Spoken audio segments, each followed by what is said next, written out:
Hello friends, स्वागत है आपके अपने एजुकेशनल यूट्यूब चैनल पे। आज के क्लास में हम क्लास 10th के पहला चैप्टर श्रम विभाजन और जाति प्रथा के जो लेखक हैं डॉक्टर भीमराव अंबेडकर, उनके बारे में परिचय देखेंगे। ये परिचय इसलिए देखेंगे क्योंकि ये इससे क्वेश्चन ऑब्जेक्टिव पूछा जाता है। जैसे डॉक्टर भीमराव अंबेडकर के बारे में परिचय में ऑब्जेक्टिव क्वेश्चन रहता है जो कि एग्ज़ाम में आता है, और हम जानते हैं कि 50% ऑब्जेक्टिव क्वेश्चन होता है और 50% सब्जेक्टिव क्वेश्चन होता है, इसलिए हम 50% ऑब्जेक्टिव क्वेश्चन यहीं से कवर करने वाले हैं। तो देखते हैं सबसे पहले श्रम विभाजन और जाति प्रथा के बारे में। श्रम विभाजन और जाति प्रथा जो है डॉक्टर भीमराव अंबेडकर के द्वारा लिखा गया यह एक निबंध है, ठीक है। तो क्वेश्चन ये भी रह सकता है कि डॉक्टर भीमराव अंबेडकर के द्वारा श्रम विभाजन और जाति प्रथा क्या है, तो हम बोलेंगे यह एक निबंध है।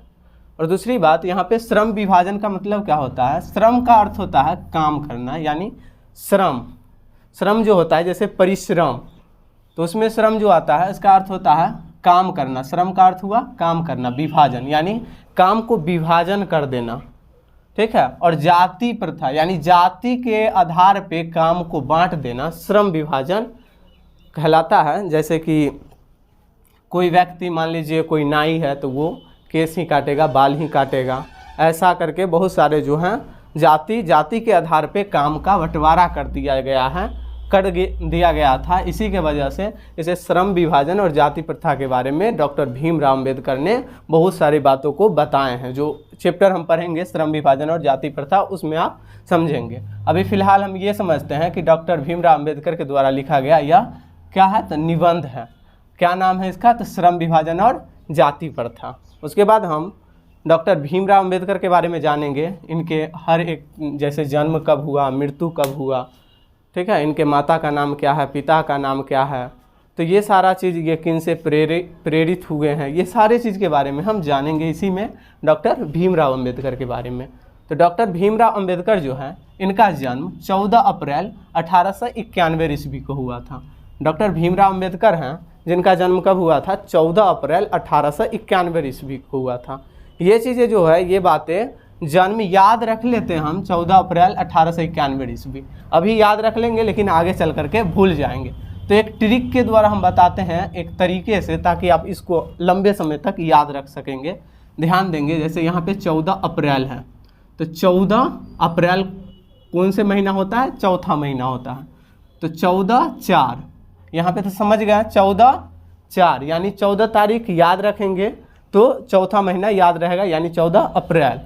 फिर हम देखते हैं यहाँ पे 1891 है, तो 1891 में एक चीज़ आपको दिखने को मिलेगा, 1 और 1 के बीच में 8 के बाद 9 है, यानी 1891 ईस्वी आप ऐसे याद रखेंगे 1891, यानी एक सीरियल से है, 1 के बाद 8 के बाद 9 के बाद 1, तो ऐसे भी याद रखेंगे 1 पहले और लास्ट में 1, बीच में 8 और 9 है, यानी 1891 ईस्वी। तो आपको ये याद रहेगा हमेशा के लिए कि डॉक्टर भीमराव अंबेडकर का जन्म कब हुआ, तो 14/4 यानी अप्रैल, 14 अप्रैल 1891 ईस्वी को, यानी 1891। तो ये याद हो गया जन्म 14 अप्रैल 1891 ईस्वी। जन्म कहाँ हुआ? तो महू के मध्य प्रदेश में हुआ। अब ये हम देखते हैं कि महू मध्य प्रदेश याद कैसे रखेंगे। तो महू जगह का नाम है, मध्य प्रदेश में एक जगह है महू, वहाँ मध्य प्रदेश यानी मध्य प्रदेश राज्य है। भ के बाद क्या आता है? म। भ के बाद म, तो इससे याद रखेंगे भीम, यानी भीम है और भी में म है। भ के बाद क्या आया? यहाँ भी म, और तो यहाँ से हम मध्य प्रदेश या महू याद रखेंगे। तो इनका जन्म जो है महू के मध्य प्रदेश में हुआ था। और ये जो इनका जन्म, अब फिर से देख लेते हैं, 14 अप्रैल 1891 ईस्वी को डॉक्टर भीमराव अंबेडकर का जन्म 14 अप्रैल 1891 ईस्वी को हुआ था, जो महू के मध्य प्रदेश में हुआ था। इनका मृत्यु भी याद कर लेते हैं क्योंकि मृत्यु भी पूछा जाता है। तो मृत्यु जो है 1956 ईस्वी को हुआ था।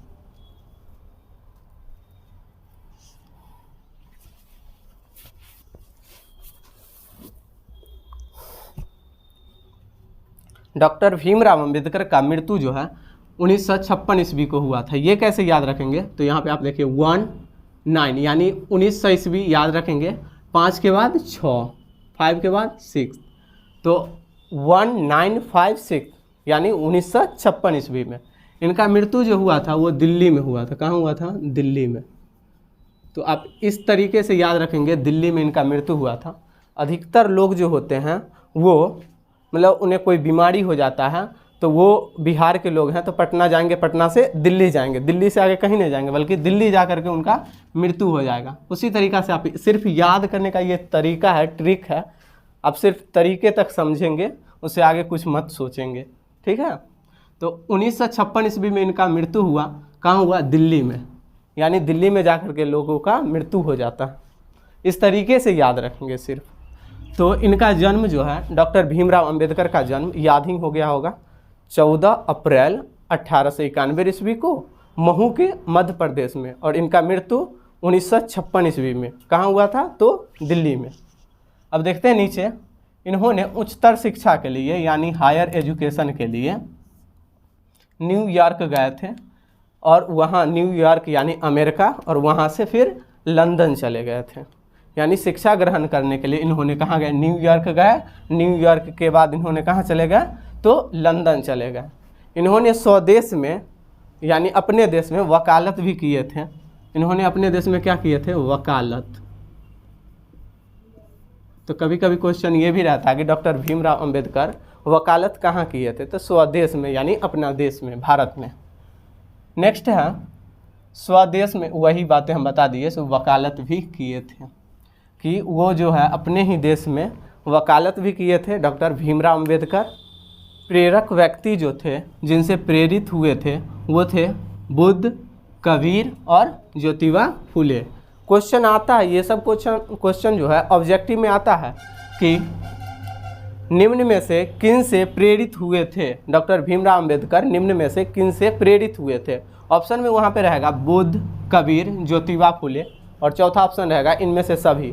तो हम उनमें इनमें से सभी सही करेंगे, ठीक है। या फिर क्वेश्चन रह सकता है ऑप्शन में बुद्ध रहेगा और बुद्ध के अलावा दूसरे व्यक्ति सब रहेंगे, तो हम वहाँ पे बुद्ध को ही टिक आउट करेंगे। तो ऐसे करके ऑब्जेक्टिव भी क्वेश्चन रहता है, तो वो सब ऑब्जेक्टिव ही क्वेश्चन इससे रहता है। इसीलिए ध्यान रखें कि ऑब्जेक्टिव क्वेश्चन यहाँ से बन ही जाएगा, आप अगर सही से देखेंगे तो बना पाएंगे।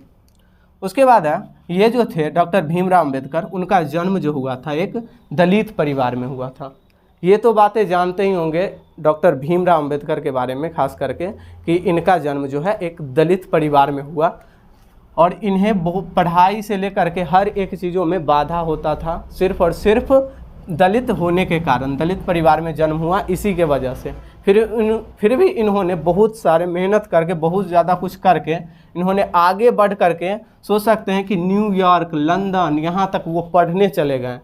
दलित परिवार होते हुए इन्होंने इतना मेहनत किया, इतना बहुत कुछ किया कि न्यूयॉर्क तक और लंदन तक चले गए पढ़ने के लिए।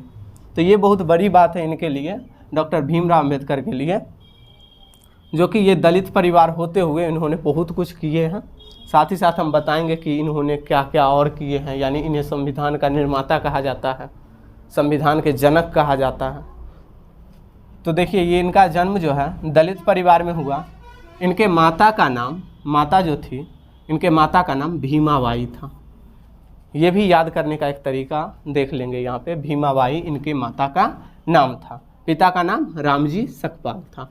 तो भीमाबाई, आप देख रहे हैं कि भीमराव अंबेडकर के नाम से भीम, क्या मिल रहा है? भीम। भीम जो है इससे हम याद रखेंगे भीमाबाई, तो इनके माता का नाम भीमाबाई है। ये हम इस तरीके से याद रखेंगे, भीमराव यानी भीमा बाई, भीमाबाई इनके माता का नाम। फिर इनके पिता का नाम जो है रामजी सकपाल है।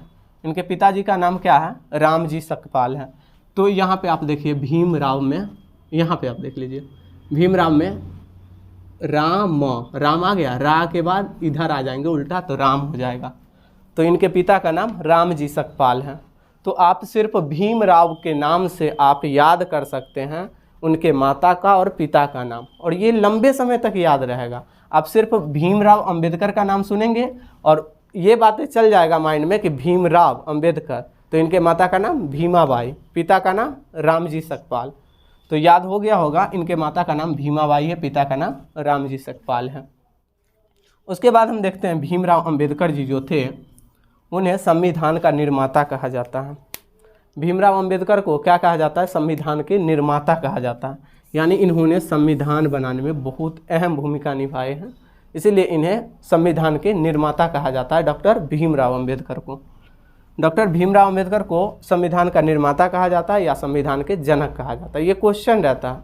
क्वेश्चन ऐसे रहेगा कि डॉक्टर भीमराव अंबेडकर को क्या कहा जाता है? ऑप्शन में रहेगा संविधान के निर्माता या संविधान के जनक, या फिर क्वेश्चन ये भी रह सकता है कि संविधान के जनक किसे कहते हैं। ऑप्शन में रहेगा डॉक्टर भीमराव अंबेडकर, तो उसका आंसर हो जाएगा डॉक्टर भीमराव अंबेडकर, क्योंकि डॉक्टर भीमराव अंबेडकर क्या किए थे? संविधान का निर्माण किए थे, उनका ज़्यादा भूमिका रहा है, इसीलिए इन्हें हम संविधान के निर्माता भी कहते हैं। अब देखते हैं दूसरा, अंबेडकर जी की प्रमुख रचनाएं। अभी तक हम ये सारा चीज़ें देखे हैं, डॉक्टर भीमराव अंबेडकर के बारे में ही देखे हैं। इनका जन्म कब हुआ, इनका जन्म कहाँ हुआ, मृत्यु कब हुआ, ये कौन से परिवार से थे, इनके प्रेरक व्यक्ति कौन थे, ठीक है, इन्होंने वकालत की पढ़ाई की है, इन्होंने कहाँ कहाँ जा कर के पढ़ाई की है, तो इनके परिचय ही देखे हैं। अब नेक्स्ट देखते हैं इनके द्वारा प्रमुख रचनाएं और भाषण। डॉक्टर भीमराव अंबेडकर के द्वारा लिखा गया कुछ रचनाएं और भाषण है जो कि एग्जाम में पूछा जाता है। बुक में बहुत सारा लिखा गया है रचनाएं और भाषण, उसमें से जो इम्पोर्टेंट है जो कि एग्जाम में पूछा जाता है वही सब हम यहाँ पे लिखे हैं, आप देखेंगे यहाँ पे। और ये भी याद करने का एक तरीका बताएंगे जिस तरीके से आप याद रखेंगे और एग्जाम में सही हो पाएगा। तो पहले हम देख लेते हैं इनके द्वारा लिखा गया जो रचना है वह है पहला द कास्ट्स इन इंडिया। क्या है? द कास्ट्स इन इंडिया, यानी ये कास्ट्स के बारे में ज़्यादा बोलते थे, ज़्यादा बताते थे, क्योंकि ये खुद दलित परिवार से थे। तो उसके बाद दूसरा देखते हैं देयर मैकेनिज्म। दूसरा क्या है? There mechanism. उसके बाद बुद्धा एंड हिज धम्मा, यानी बुद्ध और उनके धर्म के बारे में। और हम पहले ही बताएं कि बुद्ध इनके प्रेरक रहे हैं, प्रेरक व्यक्ति रहे हैं, तो इससे याद रखेंगे बुद्धा एंड हिज धम्मा। उसके बाद है एनिहिलेशन ऑफ कास्ट। क्या है? एनिहिलेशन ऑफ कास्ट, जो ललई सिंह यादव इसका हिंदी रूपांतरण किए हैं। क्वेश्चन ये भी रहेगा कि हिंदी रूपांतरण कौन किए हैं, तो हम बोलेंगे ललई सिंह यादव। उसके बाद है who are Shudras, who are Shudras. उसके बाद जेनेसिस एंड डेवलपमेंट। क्या है? Genesis and development. The untouchables, यानी अनटचेबल्स। उसके बाद है हु आर दे। लास्ट क्या है? Who are they. तो ये सब जो है इनकी रचना है, प्रमुख रचनाएं और भाषण हैं डॉक्टर भीमराव अंबेडकर के।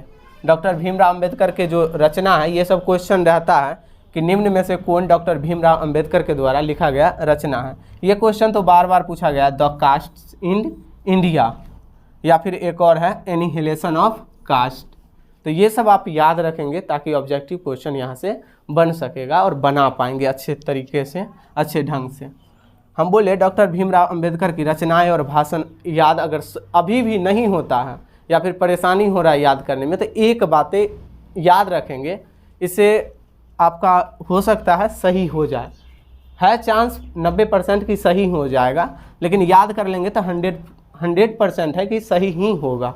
तो देखिए डॉक्टर भीमराव अंबेडकर की रचना जो है, आप इसमें हर एक क्वेश्चन देखे होंगे यहाँ पे रचना में कि the caste in India, their mechanism, Buddha and his Dhamma, annihilation of caste, who are Shudras, genesis and development, the untouchables, who are they. ये सब जो है इंग्लिश में लिखा गया है। क्या है? इंग्लिश में लिखा गया। तो हम ऐसे याद रखेंगे कि जितने भी डॉक्टर भीमराव अंबेडकर के द्वारा लिखा गया रचना है या भाषण है या इंग्लिश में लिखा गया, तो ऑप्शन में इंग्लिश वाला रहेगा तो उसको हम सही कर देंगे। कभी कभी ऐसा भी होगा कि 2 ऑप्शन हो जाएगा इंग्लिश में, तो वहाँ पे आपको समझने में दिक्कत हो जाएगा, इसलिए याद कर ले। अगर याद नहीं होता है तो वो दूसरा ऑप्शन है कि आप ये याद रखें कि इंग्लिश में रहेगा लिखा हुआ डॉक्टर भीमराव अंबेडकर के द्वारा रचना। तो आज हमने श्रम विभाजन और जाति प्रथा के बारे में बताया, जो कि डॉक्टर भीमराव अंबेडकर के द्वारा लिखा गया है, और ये सारी चीज़ों के बारे में बता दिया है। इससे ऑब्जेक्टिव क्वेश्चन पूरा के पूरा बन जाएगा, और सब्जेक्टिव क्वेश्चन के लिए हम नेक्स्ट डे आएंगे। Thank you.